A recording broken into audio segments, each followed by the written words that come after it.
Welcome back to Still Becoming, a podcast for honest conversations about growth, faith, identity, and the unfolding process of becoming more ourselves. I'm Jazzy, and I'm here with my co-host and dear friend, Steph and Drew. Hi, everyone. We're thrilled you're joining us for another episode of the Still Becoming podcast. Before we get started with today's episode, we have something really exciting to share. We're beginning to open up space on the Still Becoming podcast for guests who want to share their stories of growth, change, and the ongoing process of becoming. Not polished stories, real ones. If you've ever felt a quiet nudge that your story might matter, we'd love to hear from you. The first 5 people who express interest will receive a featured shout out on all our social media and a Still Becoming digital thank you card. If this feels like something you've been considering, even just gently, you can email us at podcaststillbecoming@gmail.com with a brief introduction and a little about what you would want to share. You don't need to have it all figured out. You don't need to have the perfect story. Sometimes the invitation shows up before the certainty. If this is one of those moments for you, we'd love for you to reach out. In the last episode, we talked about grace, about learning to grow without punishment, pressure, or perfection. Today, we want to continue that conversation by talking about what it means to become when there is no clear plan or step-by-step instructions. Not every season of growth comes with direction. There's never a blueprint, no roadmap, no certainty about what comes next. If you've ever felt like you're figuring things out as you go, this episode is for you. There's such an expectation, spoken and unspoken, that growth should come with direction. That if we're becoming, we should be able to point to where we're headed, explain our goals, have a timeline, articulate what we're building towards. But some of the most honest seasons of becoming in my life didn't come with clarity at all. They came after something quietly fell apart, things shifted in ways I didn't expect, and something simply stopped fitting the person I was becoming. For me, becoming has often looked less like forward motion and more like recalibration. There have been seasons where I wasn't chasing anything new. I was just learning how to listen to myself and others again. We underestimate how much courage it takes to admit that what once worked no longer does, to pause without immediately replacing it with another pain, to let yourself sit in the quiet long enough to notice what's actually asking for your attention. A lot of that noticing for me has meant unlearning habits I picked up in survival mode, patterns that once helped me cope, but over time started to create distance between myself and the people I love and care about. I've been working on slowing down and being more attentive. This means not only focusing on my own needs, but also being aware of others. I've learned to recognize when I react instead of genuinely listening, and when I protect myself instead of remaining present. Some of my most meaningful growth did not come from knowing what I wanted next. It came from realizing what I needed to let go of and trusting that clarity would come, not on demand, but in its own time. Becoming has meant choosing attentiveness over autopilot and learning that sometimes the most critical growth happens quietly in the way we show up for one another. Thank you, Jazzy, for awesomely sharing what you relate to with the coming out really look like. That's a hard surgeon that's the real one. That kind of transparency really matters. One thing is becoming has looked a little different. I realize that sensual clarity or answers right away. I like things to make sense. I like knowing where I headed. When I say I without clear direction, I seek answers quickly. However, some of the most defining seasons in my life I heard when clarity was delayed. Those times worried about figuring everything out, but learning to stay present as circumstances unfolded. I've also had to unlearn my approach to certainty. Let go of the belief that growth should always do by confidence or self-assurance. In fact, development has always made me more aware of my knowledge gaps and more patient with them. Much of this awareness has involved observing my interaction with loved ones, recognizing moments where I withdrew myself instead of staying present, when I focus on thinking rather than listening, and when I tend to remain calm rather than being truthful. Otherwise, those being full growth hasn't come from finding answers. It has come from learning how to remain open to questions, to conversations, and to the people in my life. So for me, becoming has been choosing presence over control and trusting that growth is still unfolding, even when the outcome isn't yet clear. Drew says, "Thank you, Jazzy and Steph, for openly sharing what your relationship with becoming actually looks like. Not the polished version, but the real one. That kind of transparency really matters."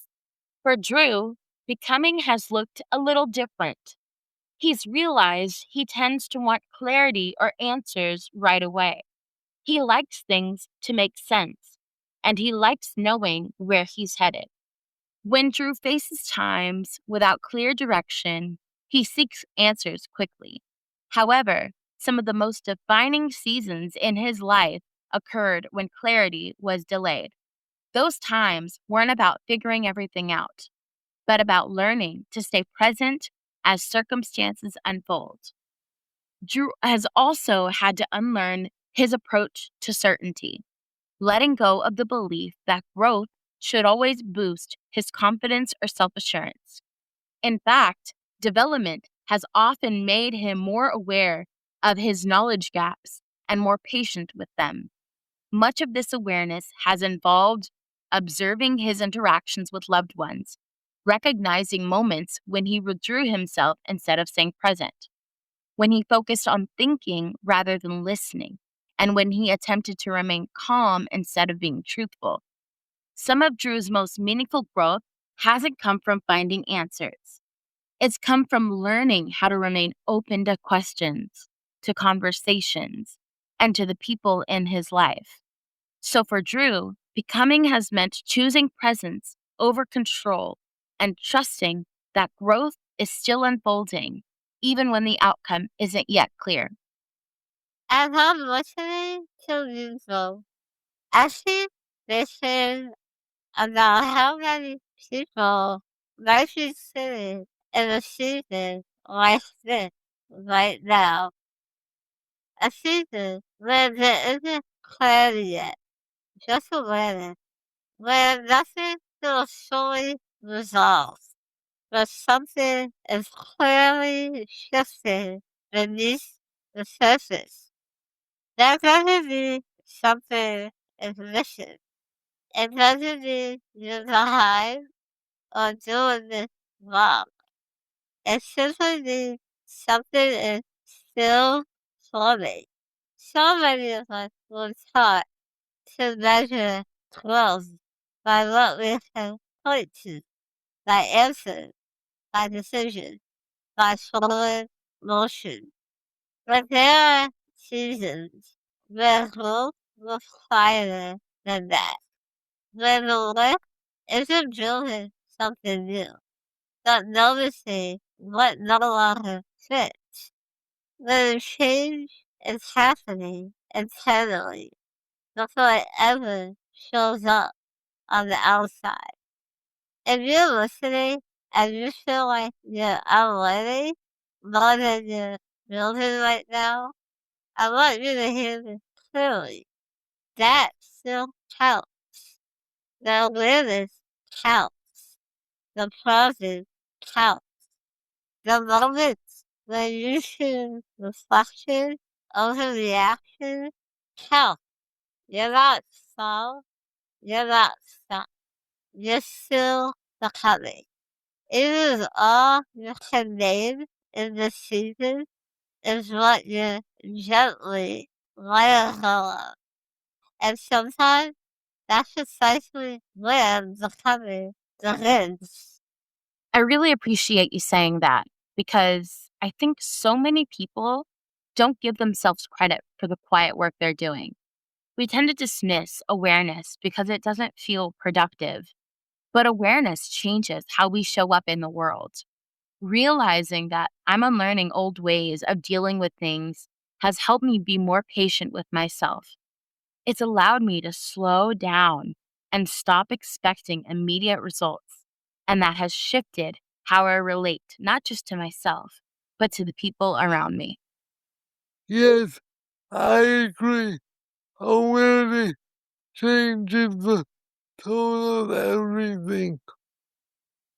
Once you start noticing habits, reactions, or habits, you can't really go back to being unaware of them. But I also learned that awareness doesn't mean instant change. It's more like an invitation to respond to really when the moment comes. It is more like an invitation to respond to really when the moment comes.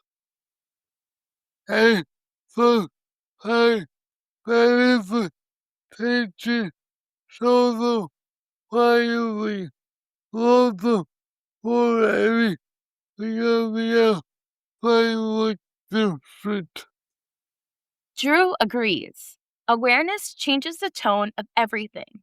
Once you start noticing patterns, reactions, or habits, you can't really go back to being unaware of them. But he's also learned that awareness doesn't mean instant change.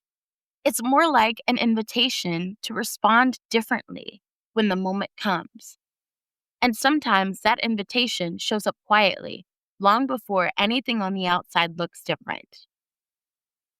That's such an important choice. Because I think a lot of us feel pressure to do something the moment we become aware of something. The awareness isn't a demand, it's information. And information gives us options. This season has been, should be, that becoming It isn't about success every day I know it. It's about choosing what I engage with, what I release, and what I give myself time to grow into. I also think it's worth saying that unlearning doesn't mean we were wrong for how we survived before. A lot of the habits we're talking about once served a purpose, as Drew stated in our last episode. There's grace in acknowledging that and then choosing differently when we're ready, not out of shame, but out of care. And I carry that one too. The more where I become on my own habits, the more attentive I become to how they affect the people I care about. Becoming a charity to say listening conversations to listen more fully and to slow down my responses. That's not always easy, but it's meaningful. Drew feels that that care extends outward too. The more aware he's become of his own patterns, the more attentive he's become to how they affect the people he cares about. Becoming has challenged Drew to stay present in conversations, to listen more fully, and to slow down his responses. That's not always easy, but it's meaningful. I think that's what I keep coming back to in this season. That becoming isn't just personal work, it's relational. It shapes how we show up, how we listen, and how we care for one another. If you're listening and this season feels quiet, unfinished, or unclear, I want you to know that doesn't mean it's empty.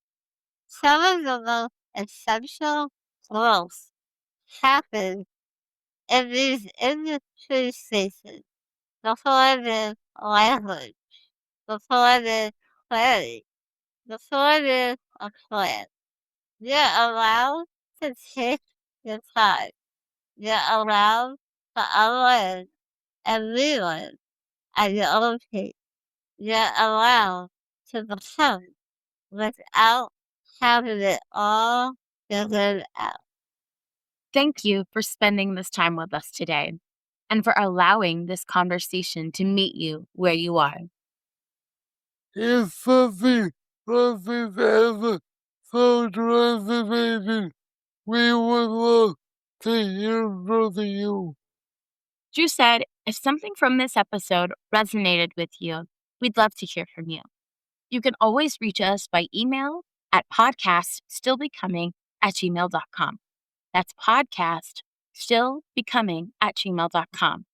You can also find us on Facebook, Instagram, TikTok, and X, where the conversation continues between episodes. New episodes of Still Becoming drop every Monday at 3 p.m. Eastern, so be sure to turn on your notifications so you don't miss a moment. And if you'd like to go a little deeper, you're welcome to join the Still Becoming Podcast Fan Club Facebook group, where you'll get exclusive behind-the-scenes content, ongoing conversations, and a space to connect with others who are becoming right alongside you. We'd love to have you there. Until next time, be gentle with yourself and enjoy the process of still becoming.